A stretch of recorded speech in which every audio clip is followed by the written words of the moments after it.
Hi, my name is Hanna, and I'm the author of the Domino Project series. The first book is Chameleon and is available now. The second book is Hybrid and is releasing November 10th, 2015. I will be reading an excerpt from the first chapter of Hybrid, the Domino Project Book 2, to celebrate. Here we go. Why is he different? He hears the sounds and tries to give them meaning. His eyes are heavy and unwieldy, but he manages to open them. An array of colours assault his mind. Domino. The word is so soft, almost reverent. He looks in the direction of the speaker, and after much concentration, finds a greying man with a kind smile. Not sure why it's kind, but he knows that it is. Domino. He attempts to mimic the word, but the sound that escapes his own mouth is harsh and metallic, and he cringes in response. The man chuckles and moves forward, placing fingers on his throat. A slight hum of warmth enters his system, and he blinks and tries again. Domino. Much better. The man claps his hands together, tears dripping from one eye. I am Mather. The domino cocks his head to the side, still trying to puzzle out his strange surroundings and his innate understanding of everything around him. I am Domino? The sound feels different in his mouth. Now he knows it relates to him. Mather nods. You are my Dom, and I think this time you worked. Worked? A woman over at the desk chuckles, her tone melodic compared to the man's. Silver weaves its way deftly through her hair defined in a plait down her back. It makes her seem older than she seems. We've been trying to make you for a long time. Her tone is almost wistful, and Dom frowns. Why? Mather blinks at him, and for a few moments, no one has an answer.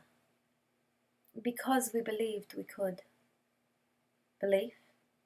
Dom closes his eyes for a few moments, running the concept over in his mind, a mind that, while his, feels both foreign and new, older and knowing.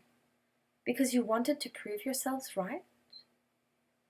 For a minute, Mather just looks at him, a strange red hue shadowing his face. Maybe because we could is not always the best reason, eh? He smiles kindly, but there's something else Dom doesn't understand behind those eyes. Something distinctly sad. Mather turns and gestures to the woman. This is Gar. Dom inclines his head and tries to move, but finds restraints in place. Am I not supposed to move? Ah, yes. Mather hurries to his side, the smile back in place, and unbuckles the thick straps. I did not expect you to wake so soon. Dom thinks he likes Mather's smile. It seems to put people at ease. But his own face doesn't seem to want to stretch in quite the right way, and he knows, without looking, that his mimicry of it has failed. Am I alone? He asks, unsure of where the question comes from. For now. And he believes the man because, after all, why would he create only one domino and then leave it all alone? Dom stands next to Bastien, trying to battle the strange tide of emotion in him, the tide he hadn't even known he had. Can you walk now? He asks after his friend breathes easier. Bastien shakes his head, and even that motion appears uncertain. The gangly teen breathes rapidly, his pupils dilated, and the confident smirk that usually underlies every word he speaks is gone. No, not yet. Let me sit a while. The words are gasped, and his face is pale. Awakening will do that. Did it work? Dom asks. I think we'd have visitors if it hadn't. The human boy grins weakly.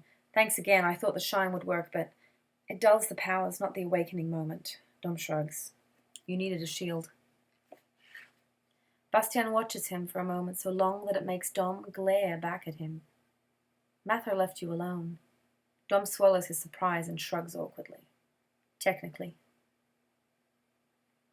Dom blinks at his surroundings, at Sai's piercingly pale eyes caught in that one moment during the elevator suspension. Memories and thoughts that come crashing back to him in a second, and he reacts, trying to pull her out in time, but he doesn't make it, and the pain that floods her system is tangible to him. Even with her healing ability, trying to staunch the flow of blood and seal the wounds, trying to save her life is almost impossible. He has the energy, the power, but not the experience. This was his fault, but it was also their fault, and all those people who thought they knew what it was Mather and Gar had achieved. The people who screwed with his head. A cold sliver of anger weaves its way through his mind. Sai feels so light in his arms, with most of her legs gone. Her pale face is clammy and her dark hair sticks to her skin. Still, she looks up at him, vaguely aware. Recognition in her eyes, no judgment. Not yet. So he holds her and talks to her and exerts more of his power to make sure that she survives. Because if there is one thing that she has taught him, it's that he doesn't want to be alone. And that was the excerpt. So if you have not yet read Chameleon, it is currently on sale in the Kindle store for 99 cents and will be until the end of November 12th. So go get it and read away. And if you like the books, please, please, please leave a review. They're like coffee for starving artists. Thank you.